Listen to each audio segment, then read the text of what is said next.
My name's Baz. I'm a classical violinist and I'm a beatboxer. I've just finished my studies at Leeds College of Music, and my work is geared towards helping disadvantaged young people in deprived areas get into music through beatboxing, and also to get into classical music, because not a lot of children get the opportunity to experience it in a different way like beatboxing. So that's basically what I offer in a nutshell. In terms of beatboxing, why I think it's so good, apart from sounding good,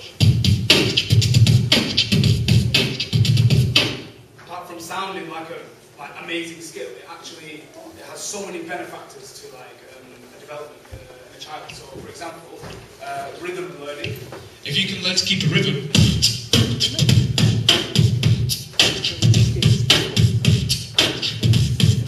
This helps with dyslexia. This helps with coordination. Helps with dyspraxia, counting. Music is the only activity proven that engages all parts of the brain at the same time. Sport engages 2-3 parts of the brain.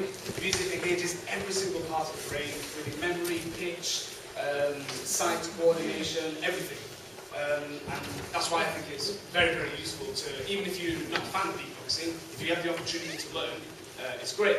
But enough of talking. That's basically the technicalities of it. So beatboxing, we've learned today 3 basic sounds. Kick drum, the hi-hat and snare, right?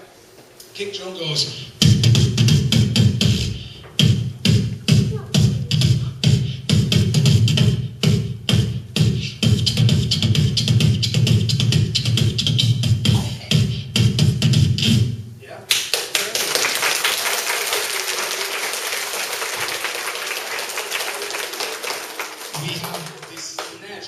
Snare drum is the drum you hit with the drumsticks, basically, right in front of you.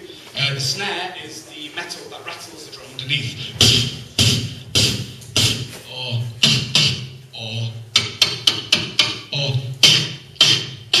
There are loads of different snares that you can do for different beats. I was showing the class today, year 5, why do you need different snares? Why not just one? Well, it's all about diversity.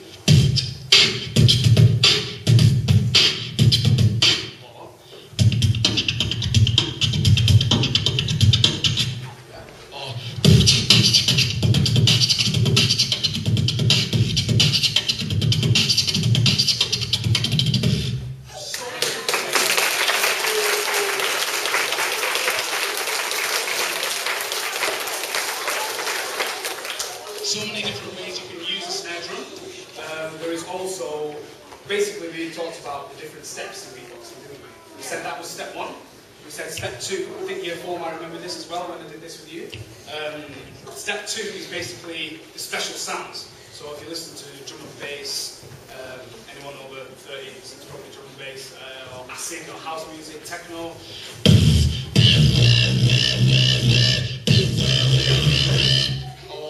Dubstep, this is anyone under 25 who will be really into this.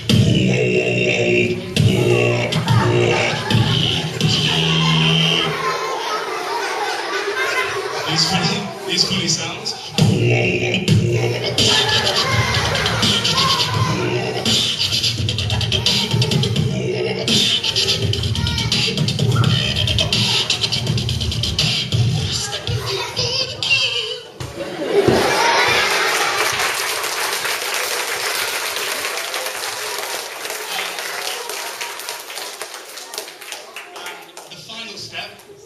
Without dragging on too long, is when you can do multiple things at the same time. So there's a great legend surrounding beatboxing where you can talk or sing and beatbox at the same time. This is possible. We were talking about this today, weren't we? Shall I do it again?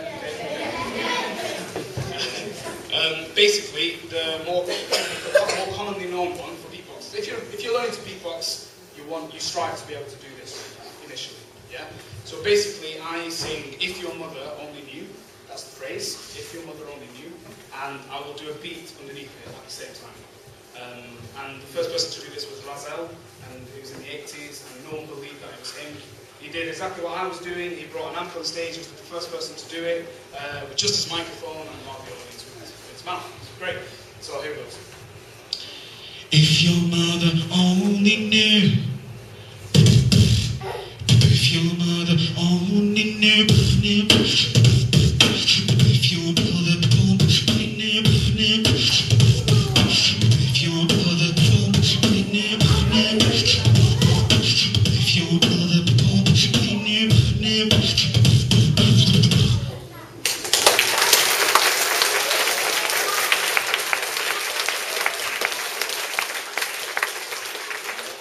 And now beatboxing has basically gone to new heights. Beatboxing's gone all across the world. I think Germany and Austria are in the lead now for.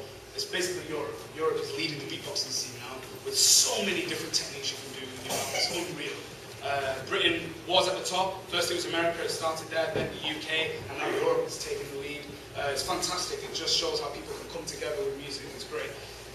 Plus the amazing thing about it is that it's not like singing, where it's sort of very, very commercialised. Not that there's nothing wrong with that, but beatboxing has a different edge to that, if that makes sense. It has a different slang. It's not commercialised. It's quite cool. It's good for young people. So the third step is doing more than two things at the same time. So I did this in class today. Snoop Dogg's Drop It Like It's Hot. 3 things at the same time.